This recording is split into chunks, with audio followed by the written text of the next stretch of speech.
Start. ఈరోజు ఆంధ్రజ్యోతిలో ఒక వార్త చూశాను.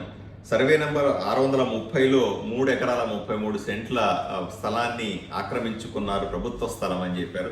దీంట్లో ప్రతిపక్షాలతో కలిపి కొంతమంది కూటమి నాయకులు, ఒక యువ నాయకుడు ఎవరో దీన్ని ఆక్రమించుకున్నారు అనే వార్త చూశాను. అదేవిధంగా ఇంకొక వార్తాపత్రికల్లో 161, 162 సర్వే నెంబర్ల ద్వారా పెద్ద ఎత్తున డబ్బులు చేతులు మారినాయి, పెద్ద అక్రమం జరిగిందనే విషయాన్ని కూడా ఈ మధ్య కాలంలో చూశాను. అదే సందర్భంలో ప్రజా వాయిస్ యూట్యూబ్లో నుంచి 2 వీడియోలు కూడా వచ్చాయి. ఒక దాంట్లో మార్క్ఫెడ్ ఆధ్వర్యంలో రైతుల నుంచి వేరుశనగ కొనుగోలులో వ్యాపారస్తులంతా తూనికలు కొలతల్లో అవకతవకలు చేస్తున్నారు, రైతులను మోసం చేస్తున్నారు ఒక వీడియో.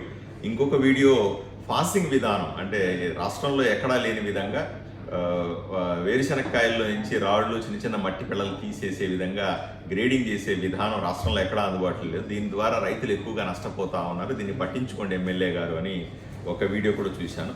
మీ ఎమ్మెల్యేగా నేను తప్పనిసరిగా వీటన్నిటి మీద విచారణ చేస్తాను. ఒకటి మాత్రం స్పష్టంగా చెప్తాను, ఆదోనిలో కబ్జాలు ఉండడానికి వీల్లేదు, ఆదోనిలో అవకతవకలు ఉండడానికి వీల్లేదు. అది ప్రతిపక్ష నాయకులైనా లేదా కూటమి నాయకులైనా ఎవరైనా సరే ప్రభుత్వ స్థలాల మీద కానీ ఎవరి స్థలాల మీద కబ్జాలకు వెళ్తే ఊరుకునేది లేదని చాలా స్పష్టంగా చెప్తా ఉన్నాను. దోషులను పట్టుకొని ప్రజల ముందు నిలబెడతాను.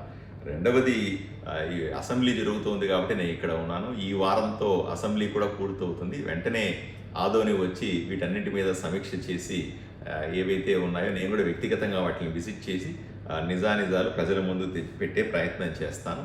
అందరూ ధైర్యంగా ఉండాల్సిందిగా మనవి చేసుకుంటాను.